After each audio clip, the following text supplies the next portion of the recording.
دو چار نہیں مجھ کو فقط ایک دکھا دو، وہ شخص جو اندر سے بھی باہر کی طرح ہو۔ سعدی نے آنکھیں کھولی تو دھند سی تھی۔ اس نے پلکیں جھپکیں، منظر ذرا واضح ہوا۔ وہ آہستہ سے کوہنی کے بل اٹھ بیٹھا اور آس پاس دیکھا۔ پچھلے چند دن سے وہ اس کمرے میں جاگا کرتا تھا، نیند کی حالت میں اسے شفٹ کیا گیا تھا۔ کہاں کچھ معلوم نہیں، رمضان کتنا گزر چکا تھا، سحری کب ہے اور افطار کب، اس کمرے میں کچھ خبر نہ ہو پاتی تھی۔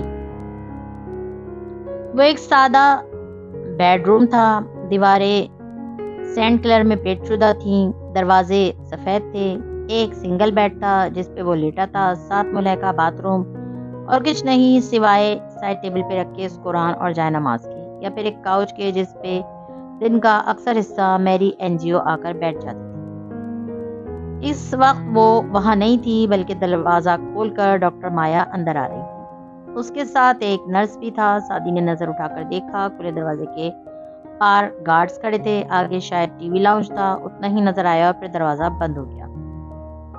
مایا بیڈ کے قریب اسٹول پہ بیٹھی، اس کے لمبے بال کھلے تھے جنہیں وہ کانوں کے پیچھے اڑس رہی تھی، نیلی جینز پہ لمبا سفید اوور آل پہن رکھا تھا، کم عمر چہرے پہ معصوم سا تاثر تھا۔ وہ خاموشی سے بیٹھا رہا۔ مایا نگاہیں سعدی کے زخموں پہ جھکائے، نرس کو پٹی کی ہدایت دیتی۔ اس کے زخم مندمل ہونے کے قریب تھے۔ نرس چلا گیا تو وہ اٹھی، گولیاں اور پانی کا گلاس بھر کر اسے دیا، نگاہیں اٹھا کر اس کا چہرہ دیکھا۔ اس کی شفاف آنکھوں میں اس لڑکے کے لیے اپنائیت بھری ہمدردی تھی۔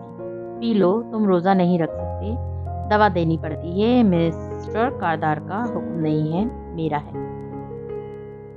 اس نے گلاس تھاما اور دوا پانی سے نگل لی۔ وہ اسٹول پہ بیٹھ کر یوں اس کا چہرہ دیکھنے لگی۔ تمہاری فیملی میں کون کون ہے؟ سعدی نے چونک کر اسے دیکھا۔ وہ اپنی شفاف آنکھوں میں ڈیروں ترہم لیے اسے دیکھ رہی تھی۔ بہن، بھائی، امی اور بھی کچھ لوگ۔ کیا ان کو معلوم ہے کہ تم کس کے پاس ہو؟ نہیں، وہ ہلکا سا بولا، سر جھکا دیا۔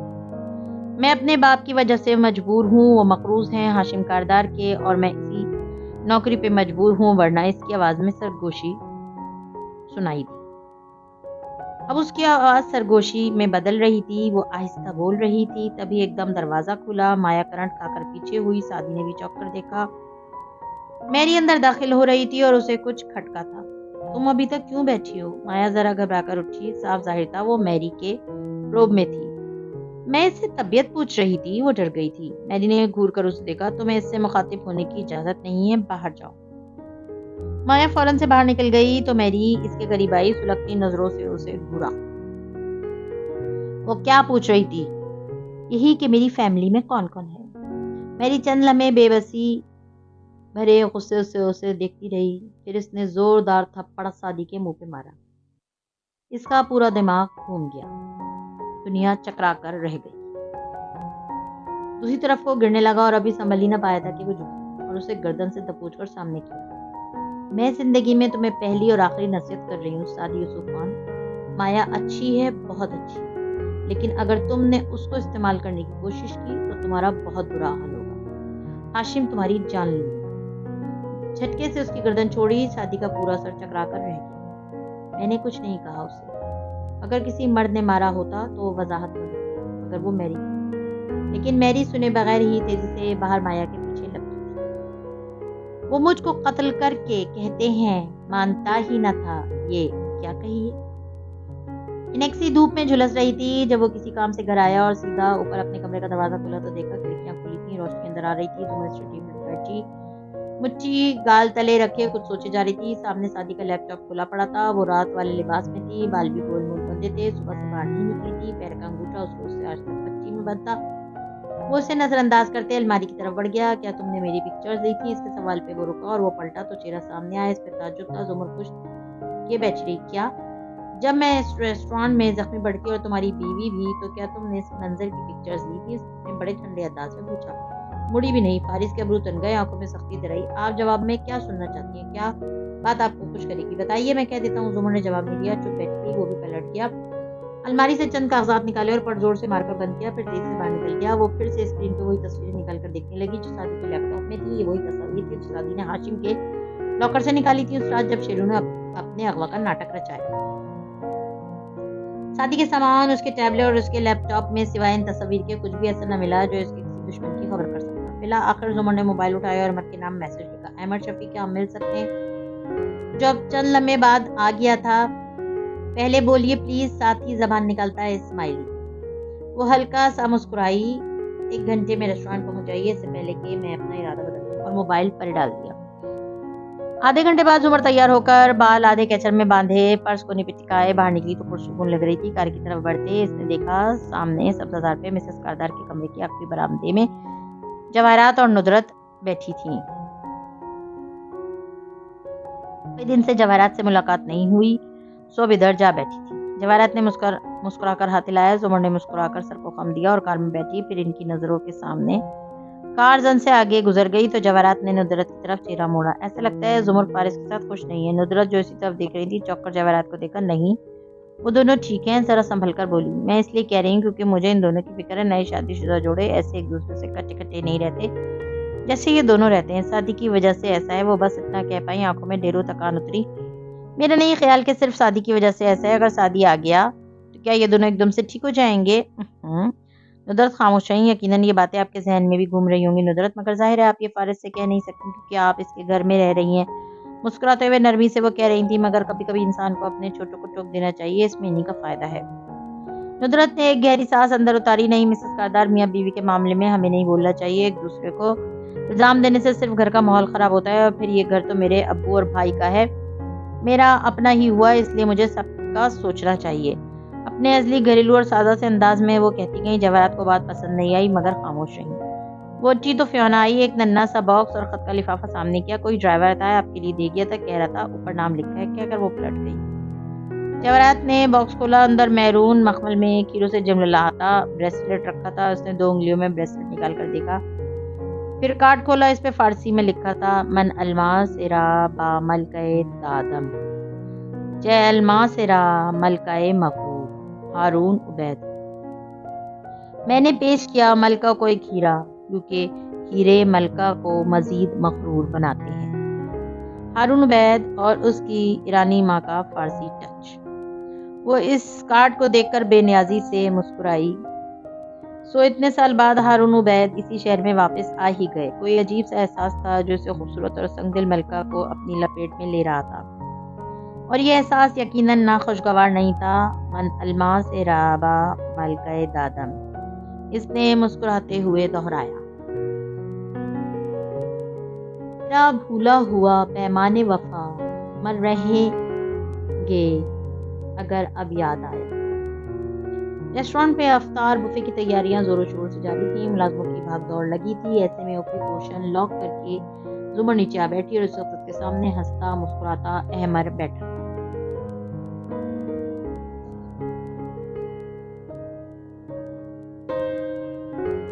مسز زمر، کیسے یاد کیا آپ نے مجھے؟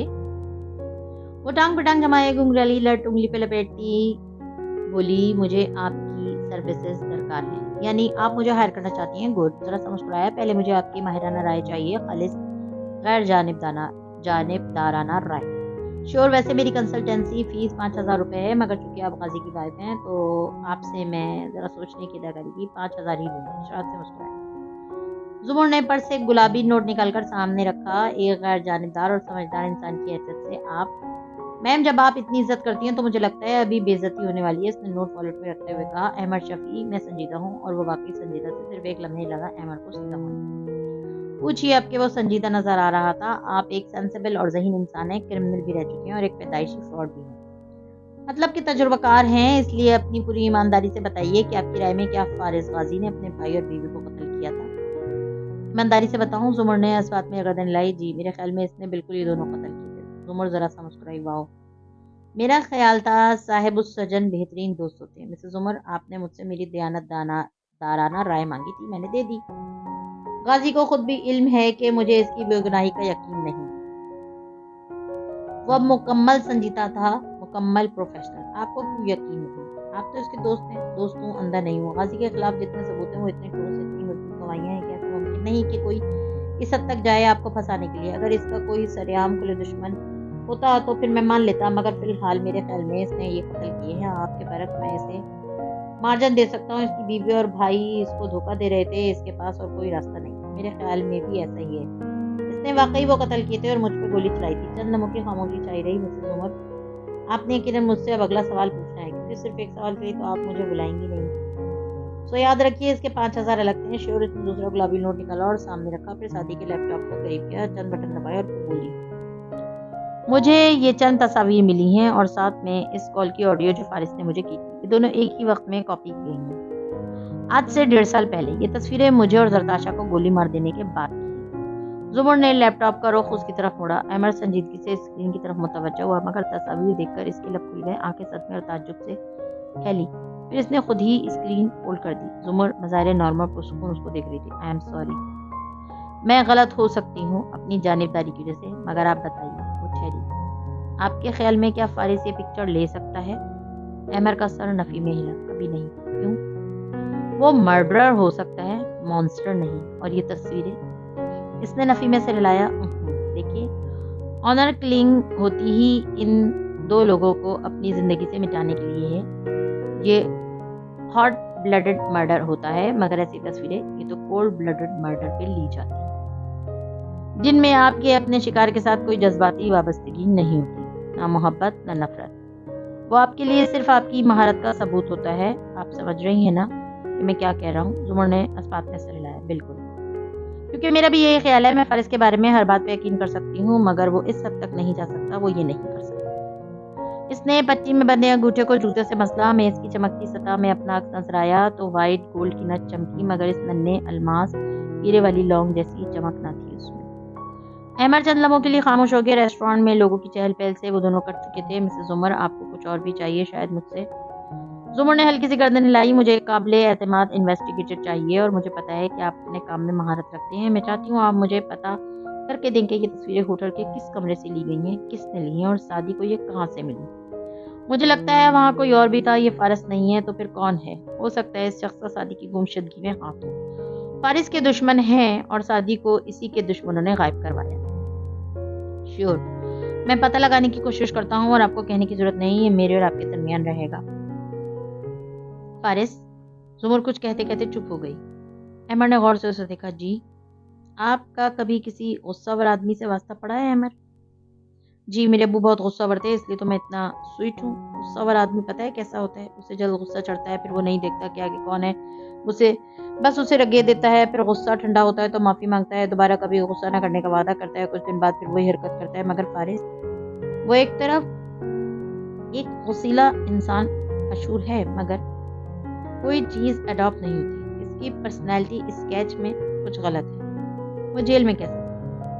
وہ اپنا سارا وقت، مطلب زیادہ وقت لڑائی جھگڑوں میں گزارتا تھا، پھٹے گروہ بندیاں، اور وہ دوسروں کے لیے ہی لڑتا تھا۔ اگر اتنا وقت وہ اپنے پریزن رائٹس حاصل کرنے کے لیے لگاتا تو شاید آج جیل جنت بن چکی ہوتی۔ ایسے میں ایک تحریک شروع کرنا چاہتا ہوں قیدیوں کے پریزن رائٹس کے حوالے سے۔ اور تھینک یو احمد، وہ ذرا تکان سے مسکرائی۔ تو آپ میرے لیے کام کریں گے؟ بالکل، مگر کچھ وقت لگے گا، اور میں 15,000 فی گھنٹہ لوں گا۔ میرے علاوہ آپ کسی اور سے یہ کام کروا بھی نہیں سکتے۔ اس کو دوسرے لفظوں میں بلیک میلنگ کہتے ہیں، نہیں اس کو ایکسپرٹ ہائر کرنے کی فیس کہتے ہیں۔ آپ کو اندازہ ہے کہ ہارون عبید مجھے کتنا پے کر رہے ہیں؟ کون ہارون عبید؟ احمد کا منہ بنا۔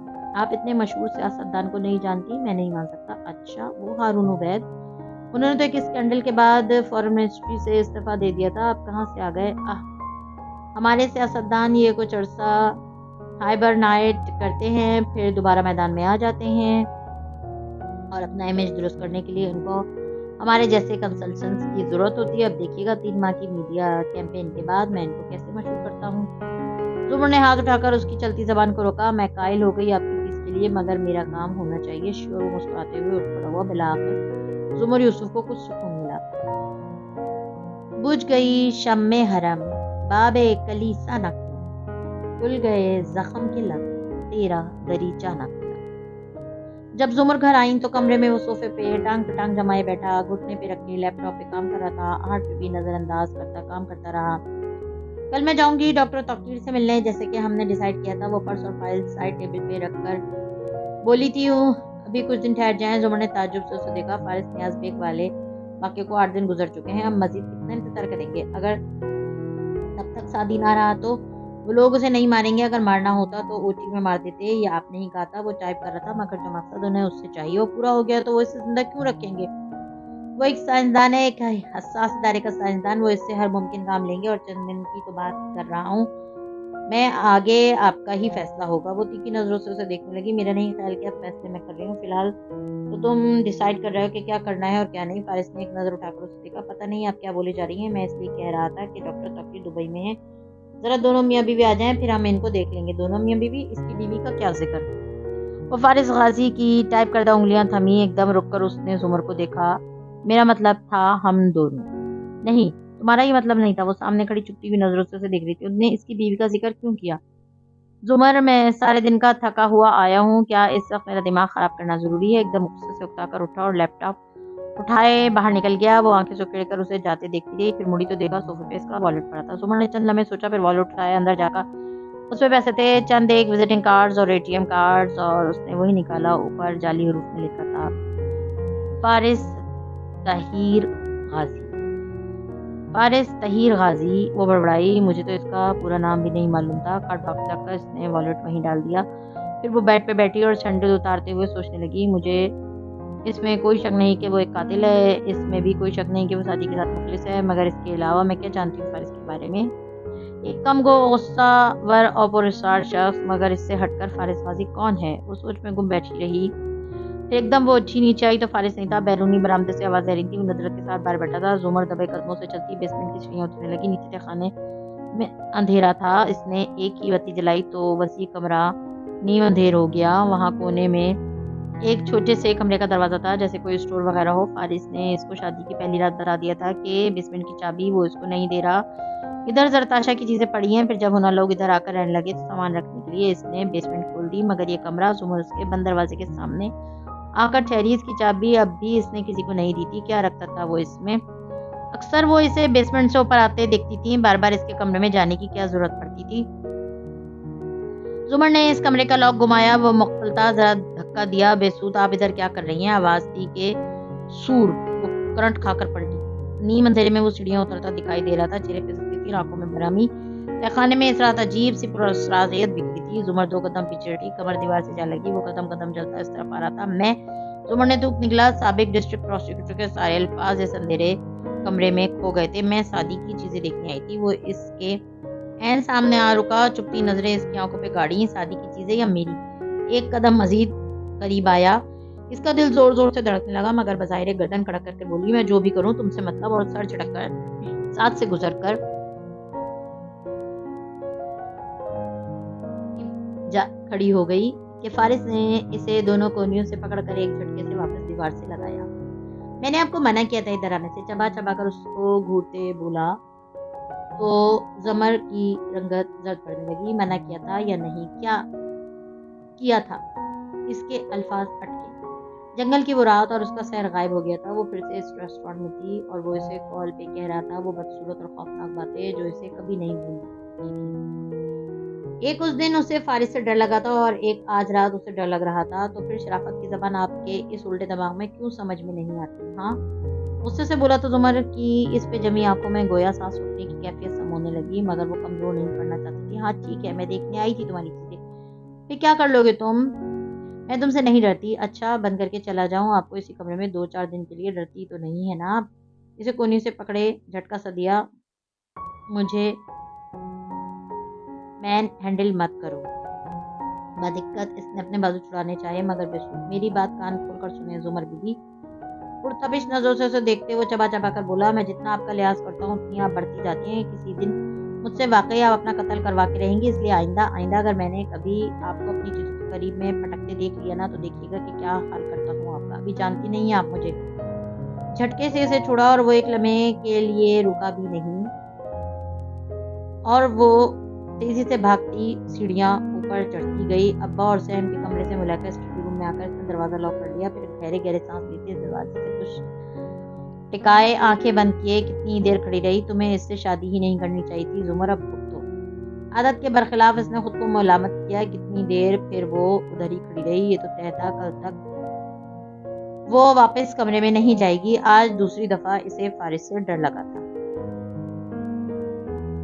کان پہ مہر لگی ہے تو کیا کہ رکھ دی ہے ہر ایک حلقۂ زنجیر میں زباں میں نے۔ سعدی یوسف کا وہ کمرہ سجن خاموش پڑا تھا۔ دفتر باتھ روم کا دروازہ کھلا اور وہ باہر آتا دکھائی دیا۔ وہ قدرے لڑکا کر چل رہا تھا۔ بیڈ کا سہارا لیا اور بیٹھا، پھر دروازے کو بند کیا۔ چند لمحے سوچا اور جھک کر سائڈ ٹیبل کا دروازہ کھولا۔ اندر ایک پیج رکھا تھا جو اس نے سنک کے نیچے سے اتارا تھا۔ اس نے یہ پیج بالکل خشک کر کے ادھر رکھا تھا۔ اب چند دن بعد وہ اسے نکال کر دیکھ رہا تھا۔ پیج پہ زنگ لگ چکا تھا۔ سعدی مسکرایا۔ اس نے اپنی گردن کو چھوا جہاں ہلکا ہلکا سا پسینہ مسلسل آیا رہتا تھا۔ اس کا شک ٹھیک تھا، ہوا نم تھی، کچھ زیادہ ہی نم۔ وہ یقیناً کسی ایسے شہر میں تھا جو سمندر سے قریب تھا۔ اور ہاشم کو لگتا ہے کہ میں بھاگنے کی کوشش نہیں کروں گا تو یہ اس کی بھول ہے۔ پیج رکھ کر اس نے ٹیک لگائی اور سائڈ ٹیبل سے قرآن اٹھا لیا۔ چہرے کے زخم اب تقریباً منجمد ہو چکے تھے، البتہ وہ پہلے سے کمزور لگتا تھا۔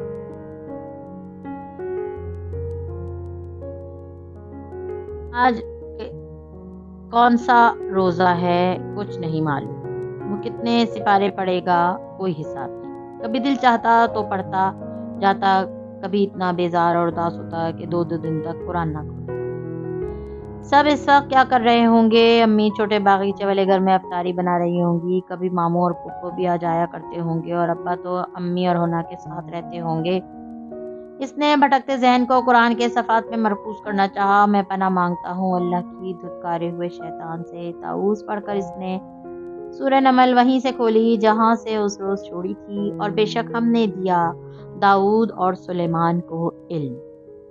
سعدی کے ابرو ستائشی انداز میں اٹھے، گھر والوں کی یاد محو ہونے لگی۔ واہ اللہ تعالیٰ، اس طرح کی آیات اور یہ شاہانہ انداز، the king of all kings. جب آپ فرماتے ہیں ہم نے یہ کیا تو مجھے بہت اچھا لگتا ہے، بہت فخر محسوس ہوتا ہے۔ بتوں کو پوجنے والے انسانوں کو خدا کا بیٹا ماننے والوں اور قبروں کو سجدہ کرنے والوں کے سامنے گردن اٹھا کر فخر سے کہہ سکتا ہوں کہ دیکھو میرا رب تو یہ ہے، بادشاہوں کا بادشاہ، میرے اور اس کے درمیان کوئی تیسرا نہیں۔ نرمی سے مسکراتے سر جھکائے وہ کہہ رہا تھا، اور اللہ کی باتیں تو ختم نہیں ہوتی۔ سعدی نے آیت کے الفاظ پہ توجہ دی۔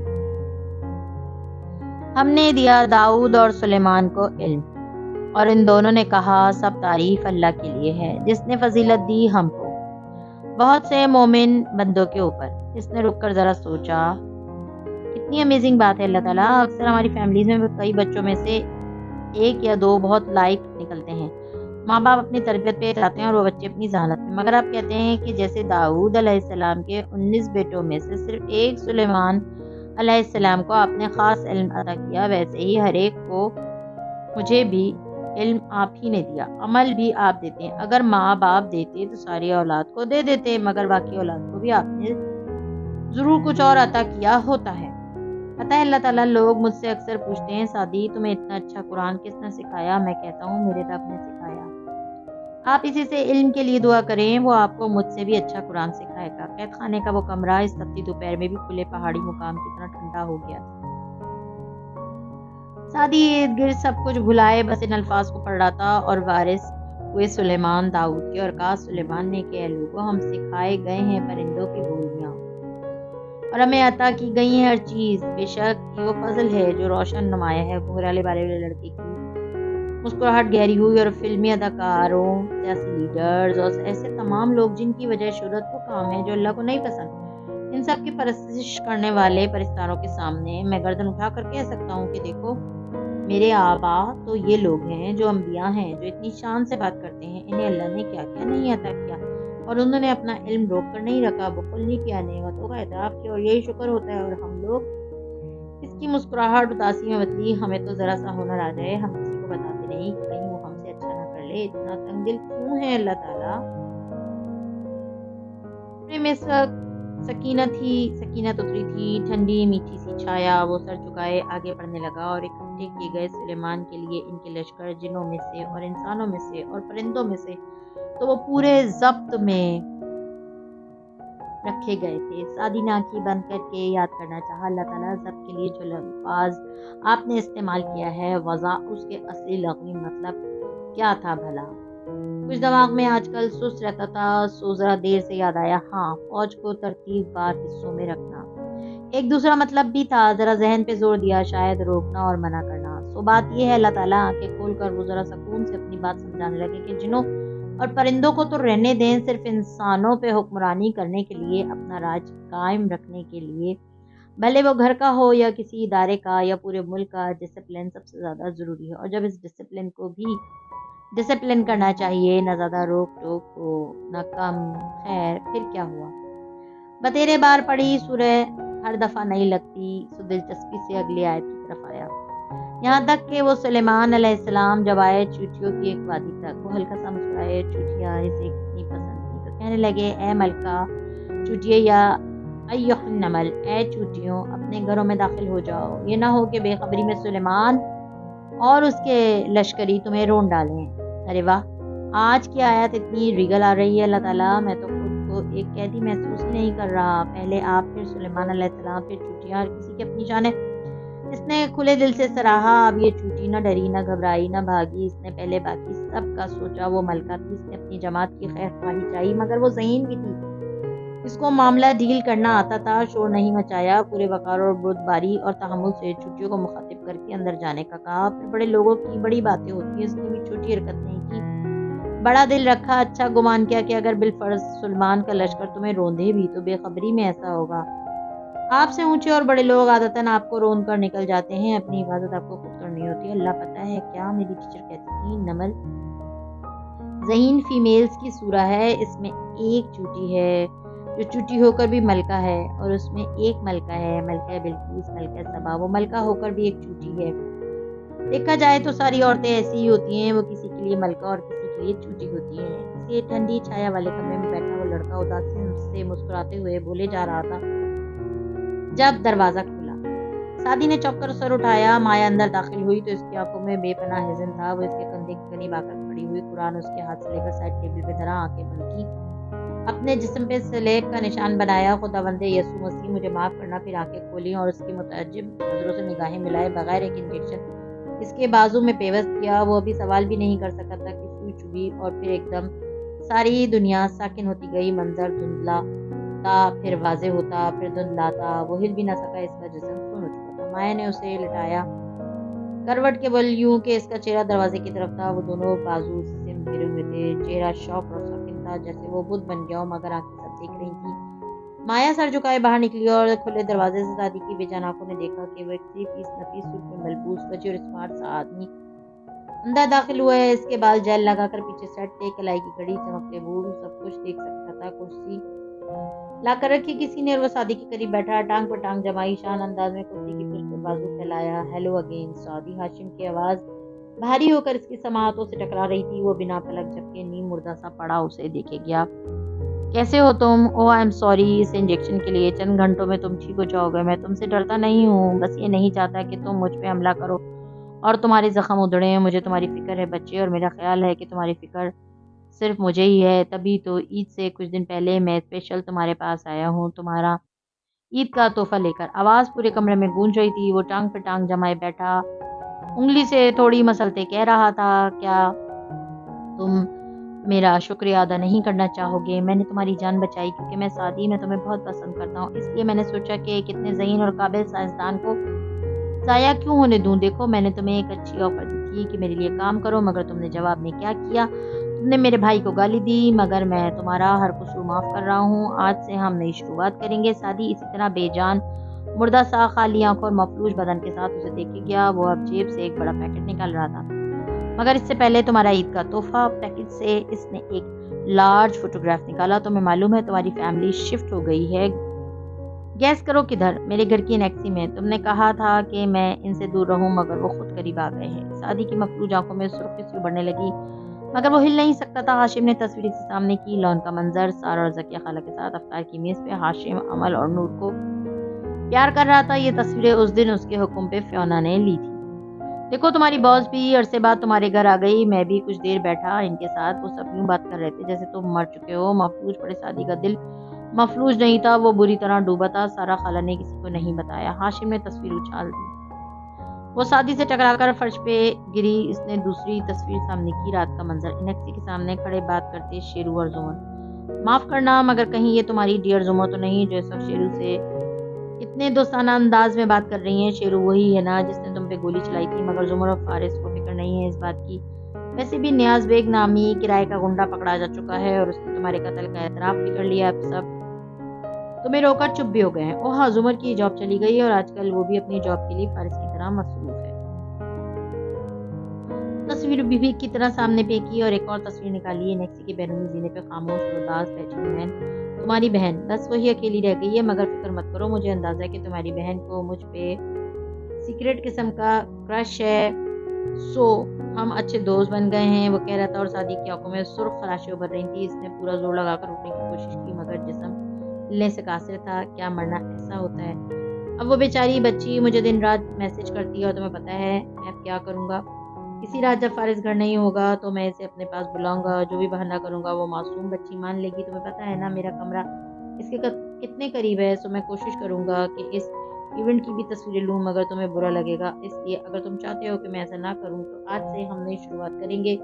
تمہارے گھر والے تمہیں بھول چکے ہیں، کوئی ثبوت میں نے نہیں چھوڑا اپنے خلاف، اور ہاں تمہاری بہن نے تو وہ فلیش بھی میرے حوالے کر دی جس میں میری فائل تھی۔ سو تم ان لوگوں کو بھول جاؤ سعدی، تمہاری فیملی اب میں ہوں اور میرا کاروبار اب تم بن۔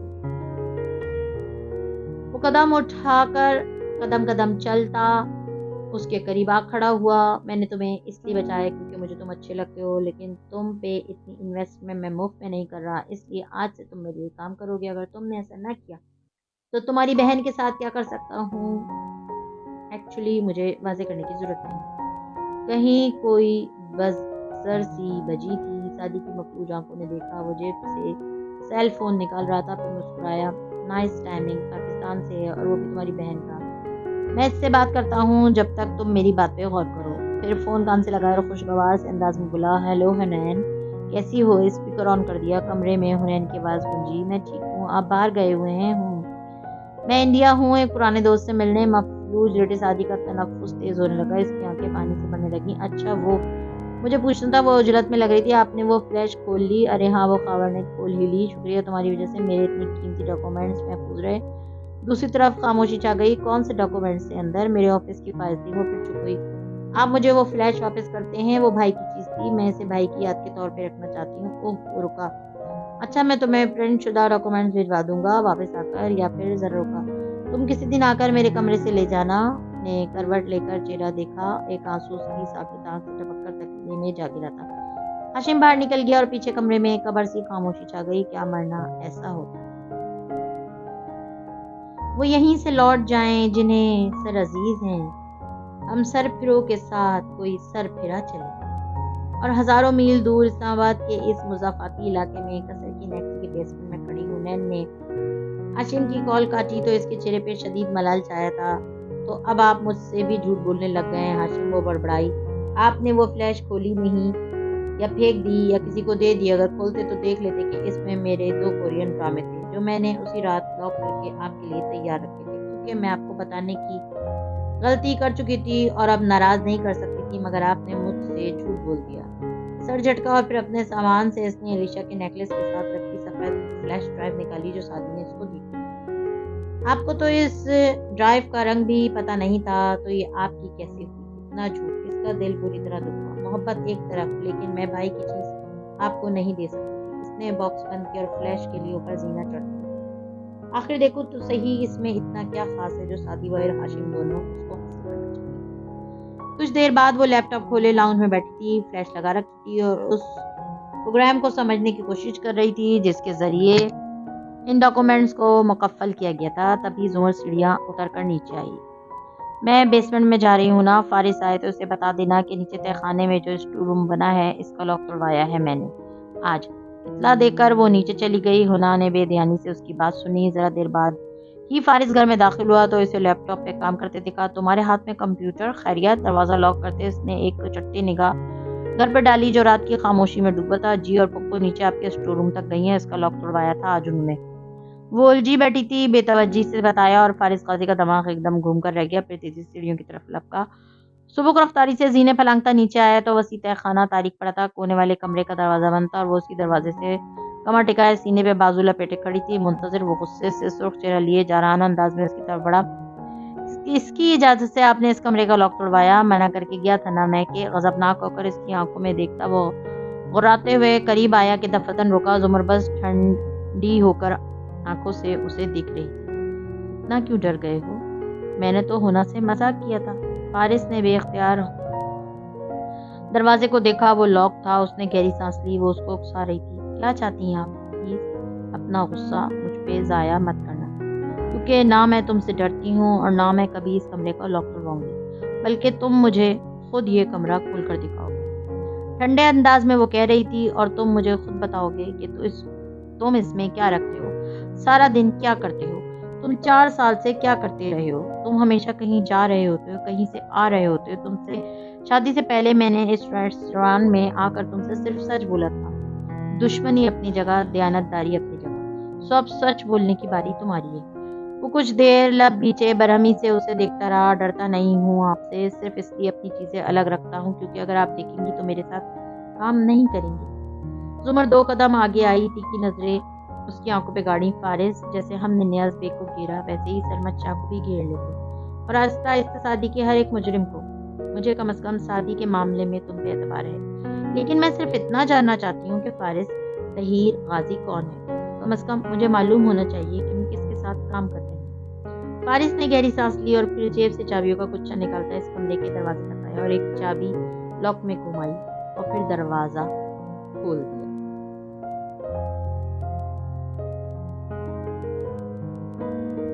مزید ویڈیوز دیکھنے کے لیے ہمارے چینل کو سبسکرائب کیجیے.